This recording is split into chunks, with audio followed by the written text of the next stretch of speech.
자, 나눗셈 비법에 대해서 알아보도록 하겠습니다. 나눗셈도 세 가지 개념이 있어요.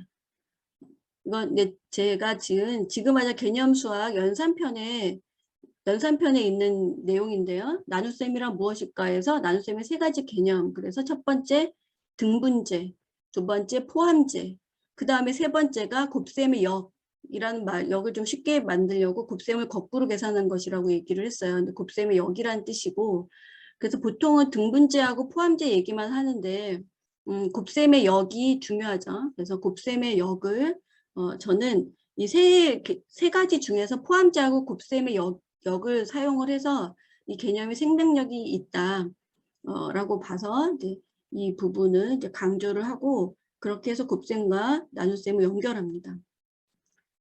자, 나눗셈 비법에 담긴 수학적 원리를 말씀을 드리면 이것도 직사각형 넓이하고 나눗셈이에요. 곱셈 비법에서는 직사각형 넓이하고 곱셈을 연결했는데 나눗셈 비법에서는 넓이와 나눗셈이 연결이 돼요. 우리가 세 가지 개념이 있다고 그랬죠. 나눗셈에서는 등분제라고 치면 넓이가 42인 전체 직사각형이 있을 때 이걸 세 등분하는 거예요. 그럼 하나는 이게 지금 42 나누기 3으로 하는 거거든요. 42 나누기 3을 할 때 이거 세 등분하면 한 등분에는 14가 된다. 이게 등분제인 거고 포함제는 이 넓이가 42인 어떤 직사각형이 있을 때 이걸 세 개씩 잘라내요.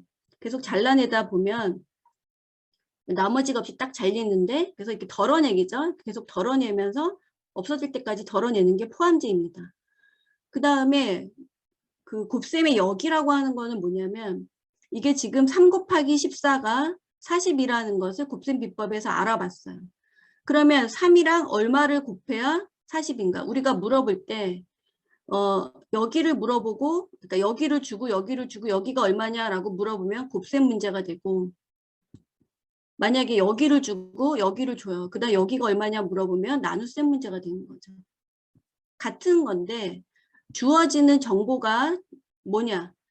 A하고 B를 주고 얘를 물어본다. 그럼 곱셈인 거죠. 곱해서 얼마가 되느냐니까. 근데 얘하고 얘를 주고 얘가 얼마냐라고 물어보는 것은 나눗셈이에요. 그러니까 같은 상황에서 물어보는 게 뭐냐에 따라서 곱셈 나눗셈이 달라지는 것 뿐이지 이렇게 뭐 크게 다르지 않다. 그래서 세 번째가 곱셈의 역으로 넓이가 40인 직사각형에서 한 변이 3이라면 다른 한 변은 14다라고 하는 게 곱셈의 역인데 이렇게 곱셈에는 그러니까 나눗셈에는 이렇게 세 가지 개념이 있어요.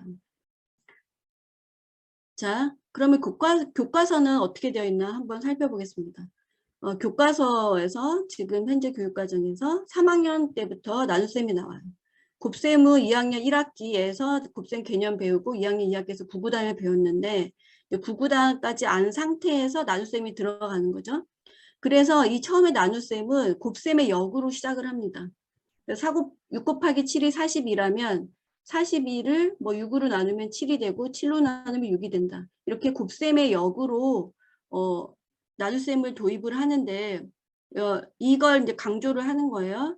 근데 이제 이렇게 자연스럽게 연결되는 것 같진 않아요. 그러니까 충분히 체계적으로 설명되어 있다라고 저는 조금 약간 좀 아쉽다라고 생각이 드는데 교과서에서 전개하는 방식이 어쨌든 이런 것이 이렇게 문제로 나옵니다. 자, 그 다음에 3학년 2학기 때 나눗셈에서는 지금 두 자리 나누기 한 자리 이렇게 나누어 떨어지는 것도 있고 나머지가 있는 것도 있고 그런 것을 이렇게 배우고 세 자리 나누기 한 자리 이렇게 두 자리 나누기 세로셈으로도 배우고 가로셈으로도 배우고 해서 세 자리 나누기 한 자리 또는 두 자리 나누기 한 자리 이것이 이제 나머지가 있는 경우 없는 경우 이렇게 배우고 있어요. 3학년 2학기 때 좀 난이도가 올라간다 이런 생각이 드시죠. 그 다음에 4학년 1학기 때 곱셈과 나눗셈 단원에서는 세로셈으로 세 자릿수 나누기 두 자리 나머지가 있는 경우에 대해서 배웁니다. 이렇게 교과서를 보면 수가 커지는데 되게 부담스럽다 이런 느낌이 들 거예요. 근데 수가 커져도 우리가 부담스럽지 않으려면 어떻게 해야 될까? 그런 고민이 되는 거잖아요. 똑같은 나눗셈인데 수가 커진다고 달라지는 것도 없는데 왜 부담을 느낄까? 뭐 그렇게 안 느낄 수도 있는 거죠. 자, 나눗셈 비법에서는 세로셈 알고리즘하고 나눗셈 개념을 연결했습니다. 그래서 보면 이게 지금 아까 말씀드린 것처럼 3 곱하기 14가 40이었으니까 이게 곱셈이었고 이걸 나눗셈으로 바꾸자고 하면 42 나누기 3은 몫이 14가 되는 거예요. 이게 세로셈 알고리즘이고 이 개념이라고 하는 것은 넓이 개념을 얘기를 한 거예요. 넓이 개념인데 이 넓이를 구할 때 그러니까 직사각형의 넓이도 들어있지만 여기에 포함돼도 들어있어요. 그래서 이것을 세로셈 알고리즘으로 연결을 한다. 그래서 시각적으로 이 나눗셈 기호에 대해서도 생소하지 않게 그렇게 연결을 이게 되게 절묘하잖아요. 직사각형이 여기 지금 여기 보시면 여기는 여기 직선이 없고 여기 이렇게 실선으로 돼 있어요. 이거를 이렇게 하려고 하는 거죠. 그래서 제가 굉장히 많이 찾아봤어요. 이 나눗셈의 이 세로셈 나눗셈 이 기호가 어디서 왔나. 많이 찾아봤는데 이게 원래는 이제 이 할선이라고 그래가지고 괄호의 역할이거든요. 이거 뭐죠? 우리가 이제 할선이 아니라 괄선, 괄호를 묶는 거잖아요. 이게 묶는 거예요. 그러니까 40이라고 하는 걸 하나로 묶는다. 그래서 괄선이라고 부르는데 거기에서 나왔고 이제 누가 이런 기호를 썼는데 이제 그게 정착이 됐다고 해요. 그래서 근데 되게 좀 개연성이 없어 보여서 이게 좀 개념하고 연결을 하도록 이렇게 의도를 했습니다. 교과서에서 어떻게 하고 있나를 보면 47 나누기 3이 있어요. 47 나누기 3을 이제 덜어내기를 합니다. 47을 30 덜어내는 게 힘드니까 30을 한꺼번에 덜어내고 그 다음에 거기에서 지금 17이 됐는데 이것을 또 30 5번을 덜어내니까 15가 되고 그래서 나머지는 2가 됐다. 그래서 이렇게 덜어내기를 하고 있는데 언뜻 봐도 그림도 되게 복잡하고 뭐 되게 화살표도 많고 그렇잖아요. 그래서 이렇게 아무튼 교과서에서는 이거 덜어내기, 그러니까 포함제 개념으로 이렇게 세로셈을 설명을 하고 있습니다. 여기에서는 문제가 뭐냐면 이게 이제 수막대를 사용을 했는데 그 곱셈하고 연결이 안 돼요. 그러니까 수막대를 사용을 해서 덜어내기를 했는데 그쵸? 수막대로 덜어내기가 쉬울까 잘 모르겠어요. 수막대를 사용을 했는데 어쨌든 개념은 포함제를 얘기를 하려고 하는 거고 근데 그 세로셈으로는 썼는데 사실 곱셈과 나눗셈의 관계를 좀 알게 하기는 어렵다. 저는 이렇게 보여집니다. 그래서 뭐 이런 식으로 구성이 되어 있어요.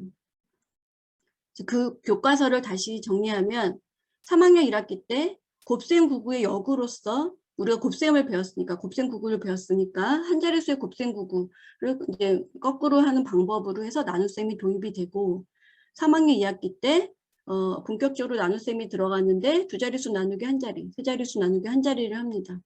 그리고 4학년 1학기 때 이제 두 자릿수 나누기 두 자릿수, 여기가 이제 두 자릿수가 들어가는 거죠. 세 자릿수 나누기 두 자릿수. 이런 식으로 해서 세 학기에 걸쳐서 3학년 1학기, 3학년 2학기, 4학년 1학기 이렇게 세 학기에 걸쳐서 나눗셈을 배우게 돼요. 그래서 뭐 3학년 2학기에서부터 4학년 1학기 이때가 조금 어려운 거죠. 처음에 3학년 1학기까지는 잘했는데 그 다음에 이제 여기서 나머지도 있고 뭐 그 두 자릿수로 넘어가고 이러니까 좀 되게 힘들어하는 그런 경우가 생깁니다. 그래서 이 책의 목표는 아이들이 고비로 느끼는 거. 이게 뭐 이렇게 이 쉬운 부분이 아니에요. 그러니까 이런 거 할 수 있으니까 어려워하는 부분을 넘자. 이 어려운 고비를 넘자. 어떻게 해야 그냥 자연스럽게 슬쩍 넘을 수 있을까 하는 거죠. 이렇게 그냥 이렇게 쭉 넘는 거예요. 쉽게 넘는 거예요. 그걸 목표로 했어요. 또 마찬가지로 나눗셈에 대해서 학생들이 이제 3학년 2학기 때쯤에 좀 어려움을 겪습니다. 그래서 그리고 뭐 4학년 때 가서 두 자릿수, 세 자릿수 나오고 막 하니까 이때 좀 힘들다 이렇게 생각하는 학생들이 있는데 저는 이걸 조금 부드럽게 넘어가는 것을 목표로 해서 여기를 넘는 게 목표인 거예요. 이 앞이 아니고. 그래서 그러니까 쉬워 보이지만 쉬운 단계가 목표가 아니다. 이 책은 우리 아이들이 대부분의 아이들이 여러 연구에서 어려워하고 실제로 현장에서 선생님들이 다 이렇게 아이들이 어려워하는 것을 보고 계시는데 이제 그 실제로 체감할 수 있는 거죠. 거기에서 그런 부분을 대부분의 아이들이 어려워한다면 그거는 우리가 어떻게 해결을 해야 되는 거잖아요. 그래서 그런 부분을 도울 수 있는 교재는 어떤 방식으로 전개가 돼야 될까? 이런 고민을 했습니다. 그래서 우리 책의 목차는 이제 앞부분은 똑같고 우리가 앞에서 말씀드린 그런 내용이 이제 여기 다 들어있는 거예요. 그리고 이제 나눗셈 비법은 1단계가 직사각형 그리기. 직사각형 그리기는 이제 곱셈을 갖고 오는 거예요. 왜냐하면 나눗셈하고 곱셈하고의 관계를 알아야 되기 때문에 곱셈을 여기서 갖고 옵니다. 그다음에 가로 구하기. 가로는 몫을 구하는 거예요. 몫을 구하는 거고 세로셈과 연결하기, 암산하기. 자, 이렇게 되어 있습니다. 그래서 저는 나름대로 굉장히 치밀하게 했는데 이렇게 보면 단어가 직사각형, 가로 뭐 이렇게 돼 있으니까 이것만 봤을 때는 되게 뭐 너무 쉬운 거 아닌가 이렇게 생각하시는 것 같아요. 말을 쉽게 쓴 거죠. 너무 저는 좀 이렇게 쉬운 단어를 좋아해요. 자, 그래서 직사각형 그리기, 가로 구하기, 세로셈과 연결, 암산하기. 이렇게 딱 봐도 대수롭지 않게 느껴지는 게 중요한 거죠. 뭔가 막 있어 보이면 힘들어요. 그래서 곱셈과 연결할 수 있도록 먼저 그 학생들이 혹시 까먹었을까 봐 곱셈을 갖고 옵니다. 곱셈과 연결을 해서 가로를 구하고 이제 세로셈과 연결하는 부분이 알고리즘과 아까 앞에서 말씀드린 세로셈 알고리즘과 나눗셈 개념하고 연결이에요. 알고리즘은 알고리즘. 어떻게 세로셈으로 계산할 수는 있겠는데 그 개념하고는 다른 거 아니냐 이렇게 생각할 수가 있거든요. 이게 연결이 되는 것을 3단계에서 합니다. 자, 그래서 1단계를 보시면 곱셈을 갖고 온 거예요. 그래서 앞에서 우리 곱셈 비법에서 한 3 곱하기 14라는 부분을 다시 갖고 와서 3 곱하기 10, 3 곱하기 14는 10과 4로 갈릴 수 있고 3 곱하기 10은 다 알고 3 곱하기 4도 다 알아요. 그래서 둘이 더하면 42가 되는데 이거 하나의 직사각형 안에 40이라고 이렇게 씁니다. 시각적으로 이게 딱 들어오게 써요. 그러면 3하고 14가 곱해서 42가 나오면 얘가 42가 있고 여기가 3이라면 여기가 얼마일까? 이게 나누기라는 거죠. 자, 그래서 그 다음에 직사각형 이제 그리기 1단계, 지금 우리 1단계에서 100몇 곱하기, 왜냐하면 원리가 똑같기 때문에 이게 수가 커지는 게 문제가 아니에요. 그래서 여기는 4고 137은 137 이렇게 갈라지게 되죠. 4 곱하기 100, 이게 우리 아이들이 4 곱하기 100은 쉬워요. 123 이런 건 어려워도 100은 쉽기 때문에 10단위로 100단위 이렇게 잘라주는 거예요. 그리고 앞에서 4 곱하기 30 이런 거 했기 때문에 130, 28 해서 이게 쭈루룩 다 더해지게 되면 전체 넓이가 되는 거죠. 그리고 두 자릿수 곱하기 두 자릿수는 마찬가지예요. 여기에서도 여기가 지금 가르게 되면 10하고 2인데 여기 생략했어요. 그래서 12, 그다음에 17 이렇게 해서 그러니까 120하고 84 더하면 204가 되고 12 곱하기 17은 204다. 그러니까 지금 우리는 나눗셈을 할 건데 이 나눗셈이 곱셈하고 관계가 있기 때문에 곱셈을 1단계에서 하는 거예요. 이 곱셈이 여태까지 알고 있는 곱셈이 바로 이거였어. 이렇게 얘기하는 거죠.